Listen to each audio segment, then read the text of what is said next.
हरि ओम हरि ओम हरि ओम हरि ओम हरि ओम हरि ओम हरि ओम हरि ओम। अखंड मंडलाकारं व्याप्तं येन चराचरं तत्पदं दर्शितं येन तस्मै श्री गुरवे नमः। ओम।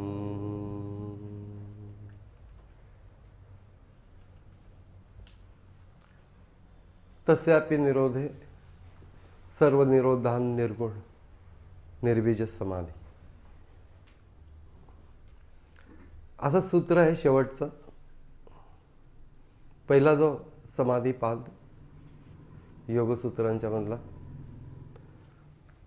त्या समाधीपादाचा तस्यापि निरोधे म्हणजे त्याचा सुद्धा निरोध झाल्यानंतर अगोदर जे सांगितलं की ऋतंभरा प्रज्ञा, विषय इथपासून सुरू झाला। निर्विचार वैशारद्या अध्यात्म प्रसाद। निर्विचार अवस्थेमध्ये वैशारद्य प्राप्त झालं म्हणजे अध्यात्म प्रसाद मिळतो, असं ते सूत्र आहे। अध्यात्म याचा अर्थ आत्मस्वरूपावरती चित्त राहणे, स्वभाव, आत्मभाव। म्हणून गीतेने व्याख्या केली की स्वभावोध्यात्म मुच्यते। स्वभाव म्हणजे अध्यात्म। एखाद्याचा रागीट स्वभाव असतो त्याला अध्यात्म म्हणत नाही, एखादा गोड स्वभाव असतो त्याला पण अध्यात्म म्हणत नाहीत। अंतःकरणाच्या गुणांनी जो स्वभाव बनलेला असतो तो स्वभाव नसून अस्तित्व, स्वच अस्तित्व, त्याला स्वभाव। असणे म्हणजे भाव, नसणे म्हणजे अभाव, असं आपल्याला माहितीच आहे। त्यानुसार स्वभाव म्हणजे स्वच अस्तित्व, शुद्ध अस्तित्व। शुद्ध अस्तित्व म्हणजे भावना वृत्तींच्या विरहित अशी जी अस्तित्वाची जाणीव असते, त्या अस्तित्वाच्या जाणीवेवरती लक्ष केंद्रित करता करता करता ती स्पष्ट होते। अखंडित असतेच, असं कोणी माणूस नाही की अस्तित्वाची जाणीव नाही स्वतःच्या।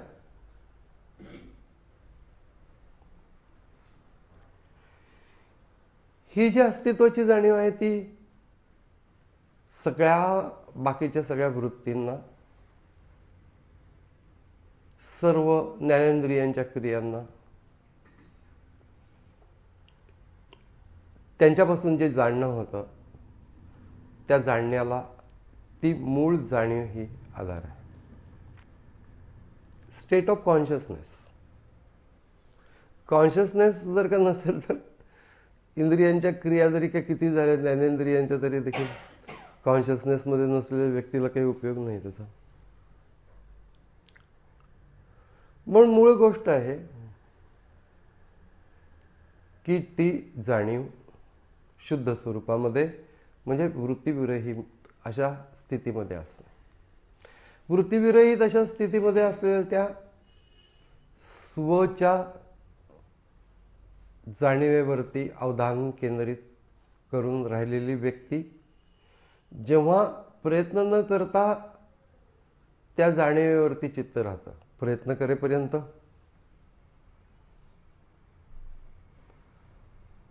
अनंत गोष्टी असतात। हे बाजूला सार, ते बाजूला सार, नको ते विचार बाजूला सार।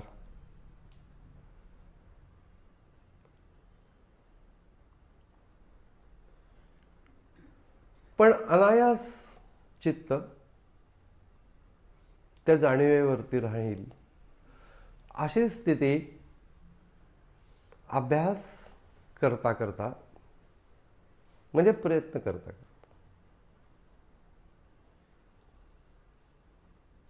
स्वरूपावरती चित्त ठेवण्याचा अभ्यास म्हणजे प्रयत्न,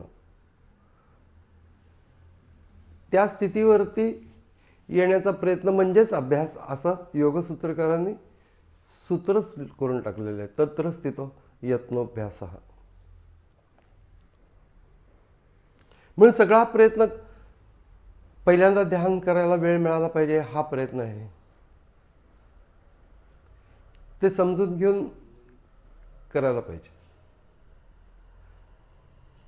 न जाणता परोपरी साधने केली, पुन्हा पुन्हा म्हणजे परोपरी, न जाणता परोपरी साधने केली कोटीवरी तरी मोक्षाचा अधिकारी होणार नाही, असं समर्थांनी एक वाक्य लिहून टाकलं.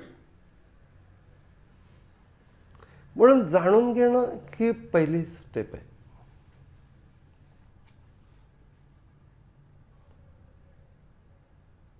आणि ध्यानयोग हा तर खूप सूक्ष्म विषय आहे, कारण की त्याचं उद्दिष्ट सूक्ष्म आहे. इतकं जर सहज असतं तर, आणि ध्यान सहज केव्हाही लागत असतं तर, समर्थांनी एक ओवी लिहिली आहे, सर्व काळ सजे तरी अवघ्याची होती राजे. काही सजे काही न सजे ऐसे आहे.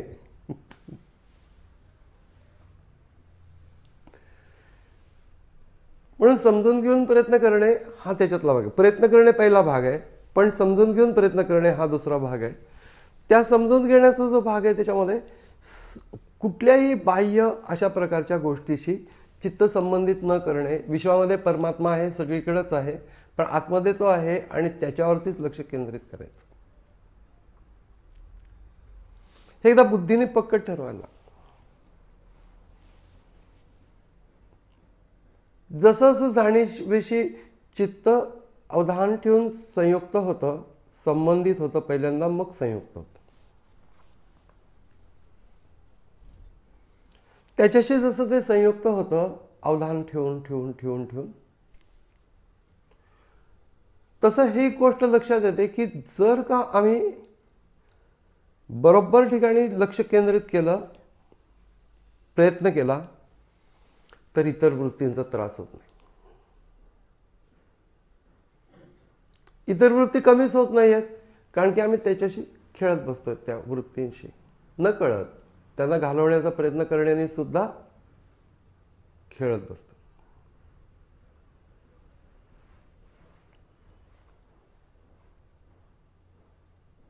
म्हणून काहीही न करता एकाच गोष्टीवरती, आणि ती नक्की असली पाहिजे, आणि सगळ्यात नक्की आणि न ढळणारी गोष्ट म्हणजे स्वची जाणीव.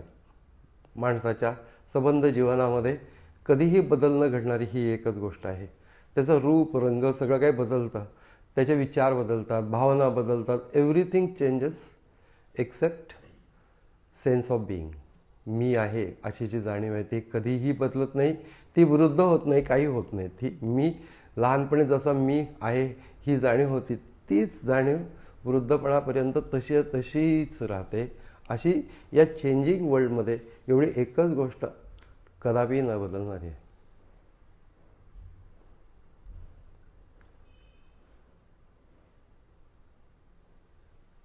म्हणून त्या जाणीवेला एकदा समजून घेतलं आणि त्याच्यावरती लक्ष केंद्रित केलं की मग बाकी दुसरा काही योगाचा अभ्यासच नाही आहे.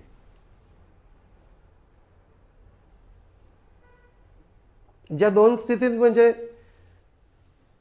सगळं योगसूत्र समावलेलं आहे ते म्हणजे योगचित्तवृत्ती निरोधः आणि तदा द्रष्टुः स्वरूपे वस्थानम. हे दोन सूत्र आहेत की द्रष्टा स्वरूपाच्या अवस्थेमध्ये असतो, फिनिश.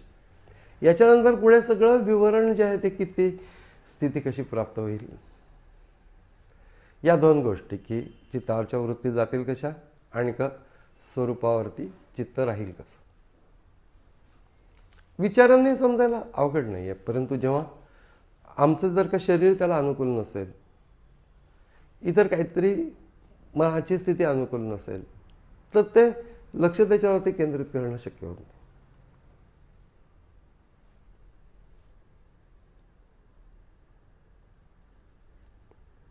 कितीतरी विक्षेप त्याच्यामध्ये आहे, दुःख, दौर्मनस्य, अंगमय जयत्व, असे सगळे. एखाद्या माणसाचं दुःख झालं त्याचं लक्ष त्याच्यावरती केंद्रित होणं अवघड आहे, कारण त्या दुःखाचा आविर्भाव असतो त्याच्या मनावरती.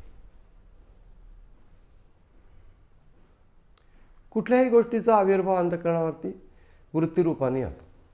त्यामुळे त्या वृत्ती बाजूला करण्याचा एक अभ्यास असतो आणि काही काळानंतर कोणत्याही स्थितीत स्वस्वरूपाशी संबंधित राहता येतं. अशी अल्टिमेट स्थिती प्राप्त झाली की जी प्रयत्नपूर्वक करण्याची आवश्यकता नाही. इथे एक बोर्ड लिहिलाय, अंतर्बहिर सर्वत एव स्वरूप विस्फूर्ती अयत्नतः, म्हणजे प्रयत्नाशिवाय, स्यात, म्हणजे ज्यांच्या बाबतीमध्ये हे असं झालं की प्रयत्नाशिवाय स्वरूपस्थिती, तर स्वरूपानंद म्हणतात. हे स्वरूपानंदांची ती व्याख्या म्हणून मी तिथं त्या बोर्डवर लिहून ठेवली. नाही तर त्यांच्या गुरूंनी त्यांना स्वरूपानंद हे नाव दिलंच नसतं. कडक होते ते अतिशय.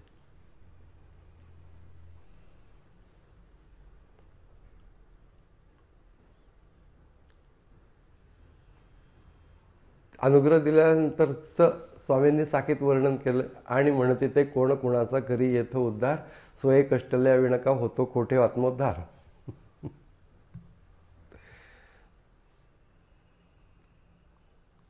पण ते कष्ट काय आहेत त्याच्यामध्ये?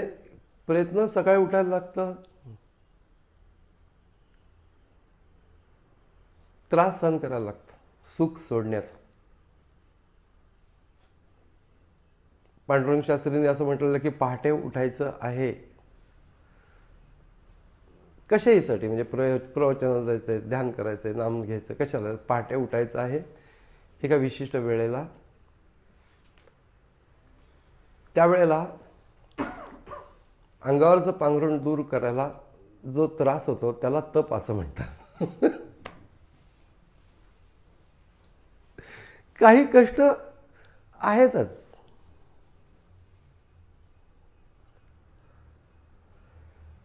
ही स्थिती एकदा आम्हाला समजली आणि त्याच्यावरती स्थिर राहता यायला लागलं किंवा ध्यानयोग आपल्या हातामध्ये आला. पण असं ठरवलं पाहिजे की हीच गोष्ट करायची. ज्ञानेश्वर महाराजांनी 3 स्टेप्स सांगितल्या. Going to self. जर का अलीकडच्या काळात असं तर 3 स्टेप्स टॉवर्ड्स मेडिटेशन असं काहीतरी पुस्तक काढलं असतं. इतक्या परफेक्ट आहेत की एक तर पहिली गोष्ट म्हणजे मी जे नाही ते सोडून दे. जे मी नाही ते सोडून दे मनातलं. मी नाही म्हणजे माझं कोणतरी आहे त्याच्याबद्दलचा विचार. मी नाही ना, मग सोडून दे.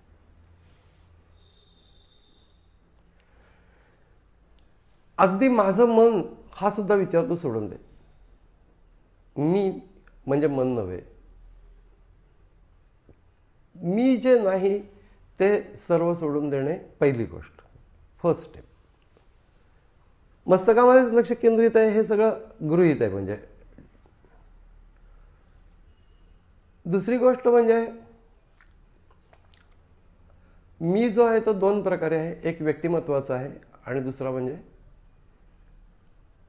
मूळ स्वरूप मी.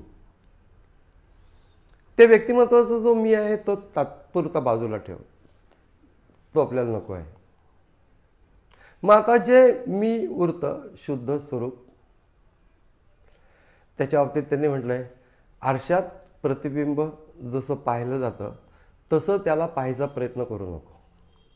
3rd स्टेप म्हणजे मी नावाची स्वतंत्र गोष्टच नाही आहे. मीच जी जाणीव आहे त्या जाणीवेमध्ये जी 3rd स्टेप आहे त्याला सेपरेट पाहायचं नाही. त्यामुळे जाणीवयुक्त चित्त काही पाहण्याची भूमिका नाही, अशा रीतीने ते स्वतःचंच अस्तित्व हे अनुभवत असतं. ही प्रोसेस यायला लागली की मग त्यासाठी म्हणून बुद्धी पूर्णपणाने त्याच्याशी एंगेज होते. कारण की त्याच्याशी इंटेलेक्च्युअल एंगेजमेंट नसेल तर ते झटकन खाली येतं आणि ती प्रोसेसच निघून जाते. पण 3rd स्टेप ही महत्वाची आहे की व्यक्तिमत्वाचा मी सोडून दिला, त्याच्याशी आता काही संबंध नाही असं ठरवलं.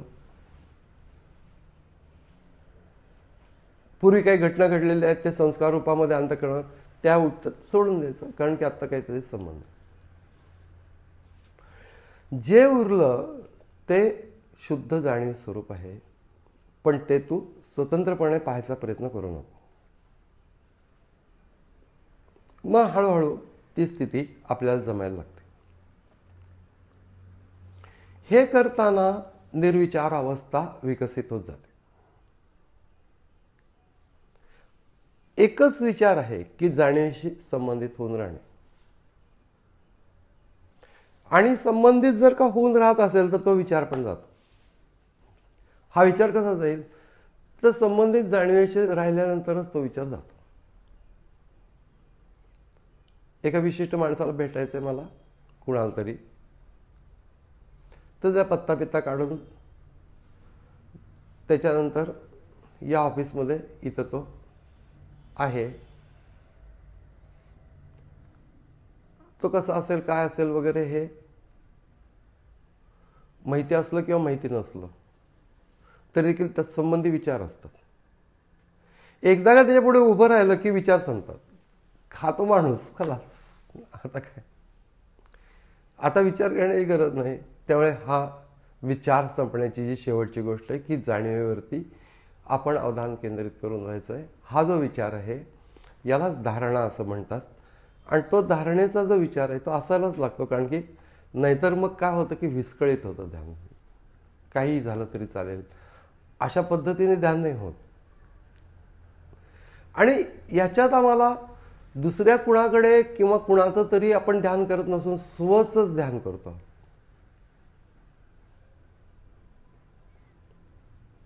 आपुला आपणासी लाभ हे ज्ञान परम दुर्लभ, जे आदि अंती स्वयंभ स्वरूपची सोय. आत्मस्वरूपच आहे.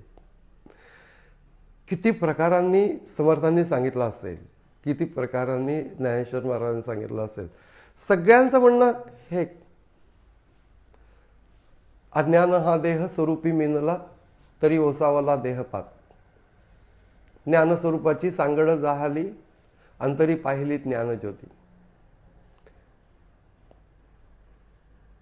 तुका म्हणे चित्त स्वरूपी राहिले, सर्व ओसावले तुझ्या पायी. तुझ्या पायी सगळं विलीन झालं, म्हणजे परमेश्वराच्या पायी विलीन झालं. म्हणजे तरी काय, ते शरणम या शब्दावरचं विवेचन आहे खरं तर. ईश्वर सर्वभूतानां हृदयेषु तिष्ठती आणि तमेव शरणम गच्छ. त्याचं विवेचन या अभंगामध्ये आहे की स्वरूपी चित्त राहिलं आणि सगळं ओसावलं तुझ्या ठाई, म्हणजे पूर्णपणाने निवृत्त झालं. बाकी अशी जी स्वरूप स्थिती, त्या स्वरूप स्थितीशी संबंधित राहता राहता राहता राहता थोड्या वेळासाठी का होईना पण निर्विचार अवस्था साधायला लागते. आणि त्या निर्विचार अवस्थेमध्ये नैपुण्य प्राप्त झालं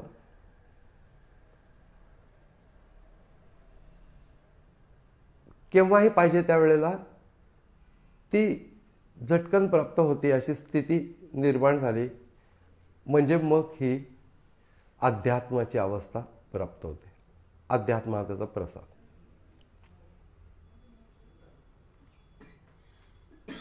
नुसती निर्विचार अवस्था सुद्धा प्राप्त होऊ शकते, पण जाणीवयुक्त होऊन निर्विचार अवस्था प्राप्त होणं ही महत्त्वाची आहे. कारण नुसती निर्विचार अवस्था म्हणजे झिरो स्टेट ऑफ माइंड जर प्राप्त झाली तर त्याला अध्यात्म प्रसाद नाही मिळत.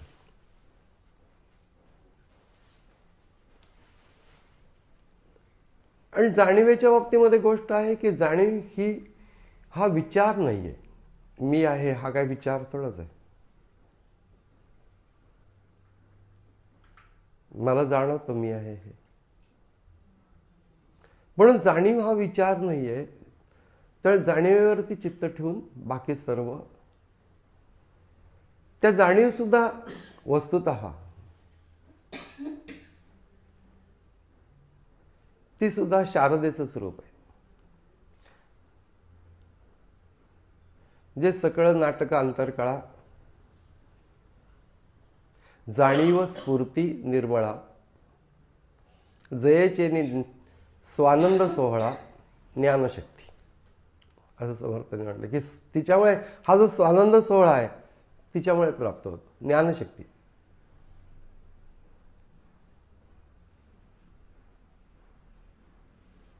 मग एखाद्याची देवीवरती भक्ती असेल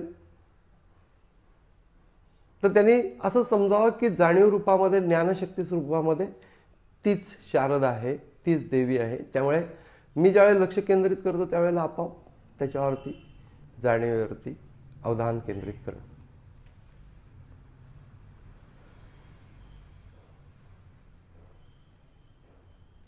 असं निर्विचार अवस्थेत वैशारद्य प्राप्त झाल्यानंतर ज्या गोष्टीचं आकलन व्हायचं आहे ती गोष्ट इतकी सूक्ष्म आहे. आत्मस्वरूप हे मैं चैतन्यमय असं माझं स्वरूप आहे, ते स्वरूप ते अनुभवायचं आहे. म्हणजे ती गोष्ट मला विचारांनी, चैतन्य असं शब्दांनी काही पण कळत नाही.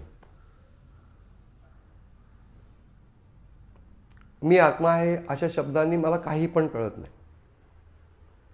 कुणीही किती समजून सांगितलं तरी कळत नाही. म्हणून नायम आत्मा प्रवचनेन लभ्या, आत्मा प्रवचन ऐकून किंवा करून प्राप्त होत नाही, त्याच्यावरचं विवरण करून प्राप्त होत नाही.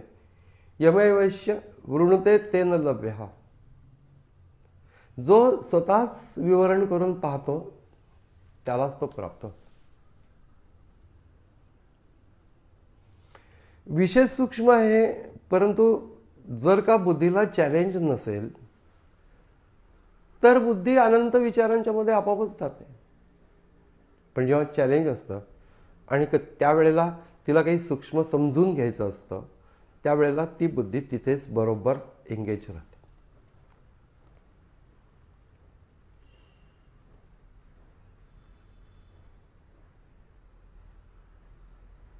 त्यावेळेला असं एकाग्र होऊन समजून घेण्याच्या भूमिकेमध्ये राहता राहता राहता राहता त्या बुद्धीच्या आकलन शक्तीचा, त्या बाबतीतल्या आकलन शक्तीचा विलक्षण विकास होतो. आणि तेव्हा ती जी स्थिती असते तिला ऋतंभरा प्रज्ञा, सरळ सरळ तत्व जाणू शकणारी प्रज्ञा, ऋतंभरा प्रज्ञा असं म्हटलं जातं. ऋतंभरा तत्र प्रज्ञा. जे काही ऐकलेलं आहे किंवा जो काही अनुमान काढलेला आहे अशा प्रकाराने जे ज्ञान होतं, श्रुत अनुमान प्रज्ञाभ्याम अन्य विषय, त्याच्यापेक्षा ही वेगळीच असते डायरेक्ट समजून घेणारी प्रज्ञा. श्रुत अनुमान प्रज्ञाभ्याम अन्य विषया विशेषार्थत्वात, विशेषार्थ म्हणजे आकलन होतं. अनुभवाच्या माध्यमातून तिला एक विशेष समज येत जाते. अंतिम अनुभव खाडकन पहिल्याच दिवशी येत नाही, त्याला तो विकसित होत जातो. तो अनुभव सुद्धा विकसित होतो आणि त्या जाणण्याची ग्रहणशक्ती पण विकसित होत जाते. या दोन्ही गोष्टींच्यामुळे शेवटी ती इतकी तेज होऊन जाते की तत्वाला स्पर्श करू शकते. तत्वाला स्पर्श करण्याची क्षमता येणारी अशी जी प्रज्ञा आहे ऋतंभरा, विशेषार्थत्वात अनुभवाच्या म्हणजे योगाच्या अनुभूतीतनं येणारा जो ज्ञानाचा आविर्भाव त्या प्रज्ञेमध्ये येतो. तिला कळतं हे.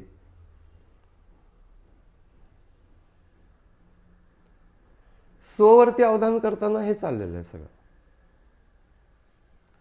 मन एखाद्या उंबरठ्यावरती जात आहे आणि त्याच्यानंतर त्या उंबरठ्यापासून परत पाठीमागे फिरतंय. परतोनी पाठमोरे ठाके आणि आपण या ते आपण देखे, स्वतः स्वतःला देतो. देखत खेळ ओळखे म्हणे तत्व ते मी. हे ज्ञानेश्वर महाराजांना शक्य आहे. देखत खेळ ओळखे म्हणे तत्व ते मी. पण ही जी गोष्ट आहे की ते तत्व ओळखतंय ही ऋतंभरा प्रज्ञा आहे.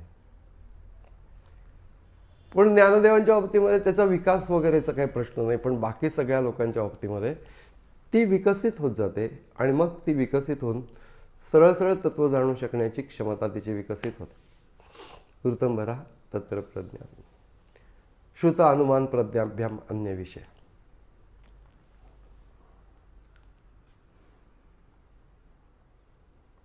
तर जे संस्कार त्याच्यापासून जे जन्म झालेले संस्कार असतात, अन्य संस्कार प्रतिबंधी, बाकीचे सगळे संस्कार प्रतिबंधित होऊन जातात अंतःकरणावरचे.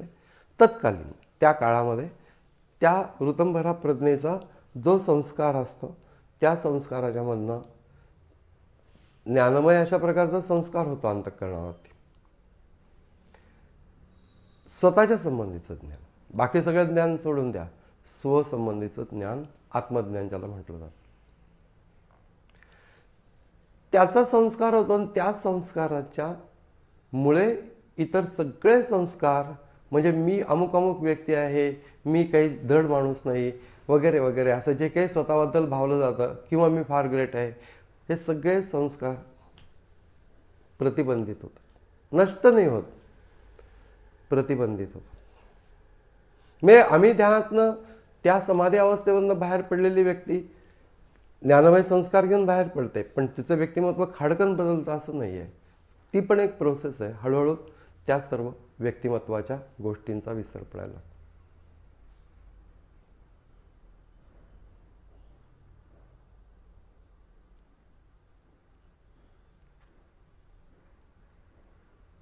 तस्यापि निरोधे, त्या ऋतंभरा प्रज्ञेचा देखील निरोध झाला. सर्व निरोधात निर्विजा समाधी. तिचाही निरोध झाल्यानंतर सर्व काही सगळ्याच गोष्टींचा निरोध होऊन, कारण जाणण्याची भूमिका संपून जाते. जाणता जाणता जाणता जाणता आता काही संदेह नाही अशा प्रकारे निसंदिग्ध स्वरूप ज्ञान होतं. आणि मग त्या ऋतंभरा प्रज्ञेचं प्रयोजन काही राहत नाही. एकदम अल्टिमेट गोष्ट आहे. शेवटचीच गोष्ट सांगितली, कारण की त्याच्यानंतर तो विभागच पूर्ण करून लागला. आता याच्यानंतर काही सांगायचं नाही म्हणून.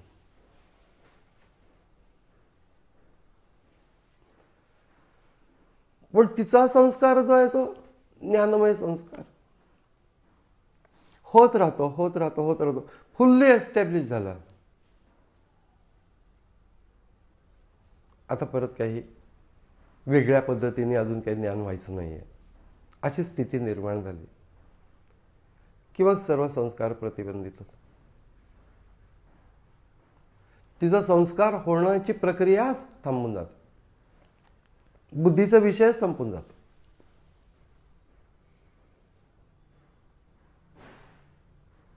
इतर सगळे संस्कार प्रतिबंधित अगोदरच होऊन गेलेले आहेत. हा जो ज्ञानमय संस्कार आहे, ज्याला आत्मा म्हणतात, चैतन्य म्हणतात, जे जे काही अनेक नावं आहेत, ते म्हणजे काय हे कळलं. ते नुसतं शब्दांनी कळत होतं, शब्दांनी कळत होतं, काहीही तर देखील त्याचा अनुभव नसल्यामुळे त्या शब्दांनी म्हणजे तरी काय हे काही कळतच नव्हतं. पण आता या ऋतंभरा प्रज्ञेच्या माध्यमातून एक्झॅक्टली त्या तत्वाचा अनुभव अंतःकरणावरती ज्ञानमय संस्कार रूपाने होत राहतो, होत राहतो. आणि मग त्याच्यानंतर परिपूर्ण अवस्था प्राप्त झाल्यानंतर त्याचा संस्कार देखील थांबतो, कारण की आता काही अजून कळून नाही घ्यायचं आहे. मला ते कळूनच गेलं. देखत खेळ ओळखे तत्व ते मी, आत्मतत्व हे ते आत्मतत्व, हे माझं स्वरूप असं समजून गेल्यानंतर ऋतंभरा प्रज्ञा पण राहत नाही. आणि तिचा संस्कार ज्या वेळेला होण्याचा थांबतो, आकलन करून घेण्याची कुठलाही विषय राहत नाही, अशा वेळेला बुद्धीचं काम थांबल्यामुळे त्या ठिकाणी अंतःकरण फक्त संस्कार शेष राहतं. म्हणजे आहे फक्त, पण त्याला काही कार्य नाही आहे अशी स्थिती राहते. ही जी अवस्था आहे त्या अवस्थेला जर व्यक्ती पोचली तर ती पुन्हा सांसारिक गोष्टींनी तिचं अंतःकरण त्याच्यामध्ये ती राहील, परंतु ती स्वतःचं स्वरूप काय आहे ते ओळखल्यामुळे, समजून घेतल्यामुळे आणि प्रत्यक्षतः योगमार्गाने त्याचं ज्ञान झाल्यामुळे ती मग कुठल्याही परिस्थितीत संसारात असली आणि काही केलं किंवा नाही केलं तरी देखील ती ज्ञानमय स्थितीमध्ये राहते. अशी अंतिम स्थिती ह्या शेवटच्या सूत्रामधनं ध्वनित होते.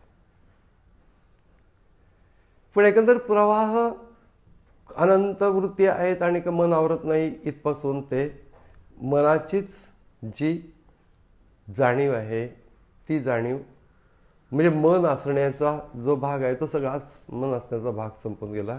अशी जी स्थिती प्राप्त झाली ती स्थिती त्या स्थितीमध्ये असलेली ज्ञानमय अवस्था, त्या ज्ञानमय अवस्थेच्या मुळे आता कुठलाही संस्कार होणार नाही अशी बुद्धीची स्थिती. आणि मग त्यामुळे सर्व संस्कार तिचा होणारा संस्कारसुद्धा थांबल्यानंतर सर्व संस्कार थांबतात आणि त्याला निर्बीज समाधी म्हणजे आता बीज असलं तर काही झालं तरी अंकुर होणार, त्याप्रमाणे अगोदरच्या सर्व अवस्थांच्या मध्ये सबीज समाधी आहे परंतु निर्बीज समाधी नाही. आत्मज्ञान पूर्ण नाही झालेलं. सबीज समाधी कुठपर्यंत जाते तर सबीज समाधी या अस्तित्वाच्या शुद्ध जाणीवेपर्यंत जाते.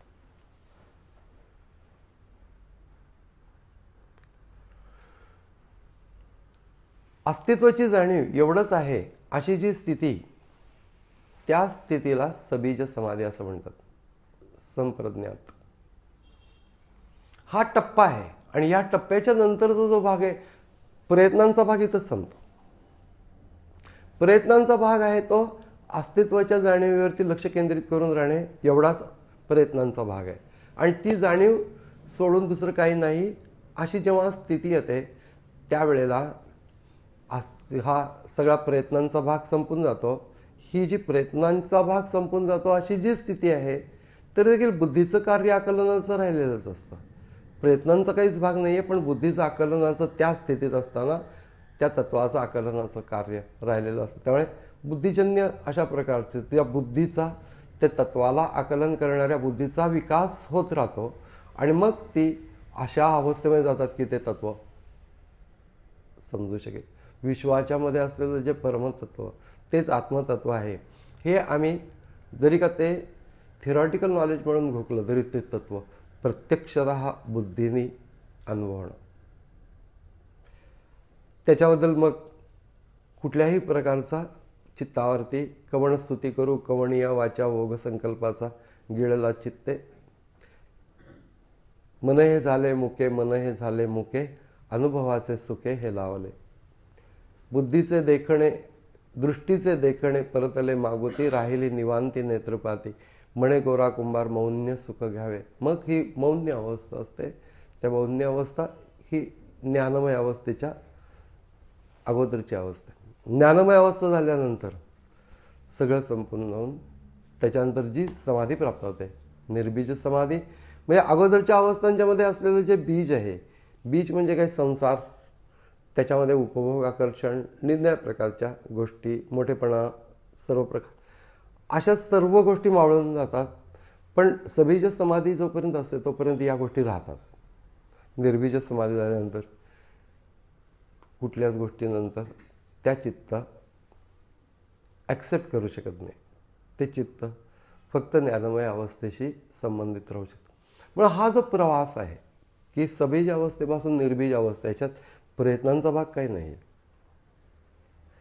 सबीज अवस्थेमध्ये अल्टिमेट शेवटची जी स्थिती आहे त्याच्यामध्ये आत्मस्वरूपाची जाणीव समजून घेणे म्हणजे स्वची जाणीव समजून घेणे, त्या जाणीवेवरती लक्ष केंद्रित करून राहणे, लक्ष केंद्रित करून राहणे आणि समजून घेण्याच्या भूमिकेमध्ये.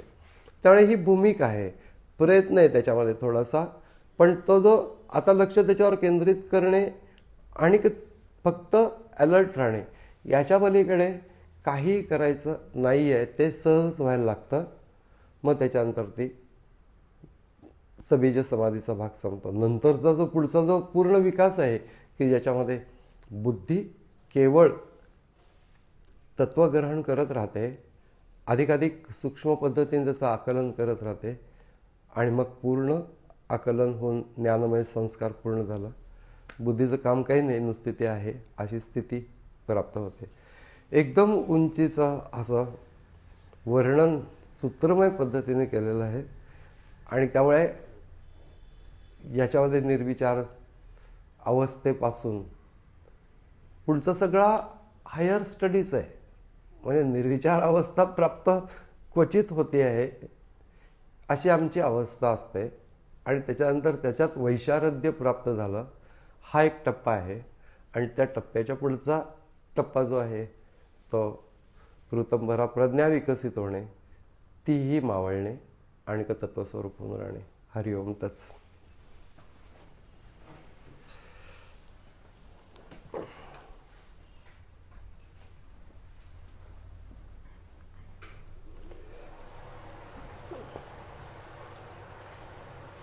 आपण एवढं लक्षात ठेवायचं की मस्तकात लक्ष केंद्रित करायचं, स्वची जाणीव स्पष्ट होईल, मंत्र चालवणे, सो मंत्र श्वास घेताना सो सोडताना हो, या पद्धतीने राहता राहता सर्व काही निघून जातं. तत्वाचा वेग ही एकच गोष्ट राहते, तो सुद्धा वेग नाही, स्वच्या जाणीवेला धरून राहणे. हरिओम तत्सत. ओ